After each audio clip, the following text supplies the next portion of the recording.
Miaka kama miwili iliyopita hili eneo lilikuwa wazi tu, kwa sababu upande huu uko hivi, alafu upande wa pili ni nyumba tu zile zimekaa kama uswahilini sana sana sana. Kwa hili eneo lilikuwa kubwa, liko wazi tu miaka na miaka.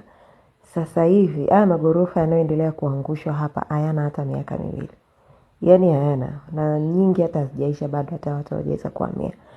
Ndio hiki kitu mimi nakisema, mtu akicheza na suala la ardhi, ardhi inaweza ikakufanya uamke tajiri baada ya kuwa jana umelala maskini. Unachotakiwa tu ni kujua wapi unapotakiwa kuelekea, wapi unapotakiwa kununua na kusubiri, wapi unapotakiwa kulengesha. Lakini muhimu zaidi ni pale unapoenda kununua, majirani zako wamejenga nini. Hiki kitu wanakisisitizia sana, kwa sababu kuna ujenzi tu wanaweza kukufanya majirani zako wakabadilisha kabisa gharama nzima na thamani ya ardhi ndani ya eneo hilo.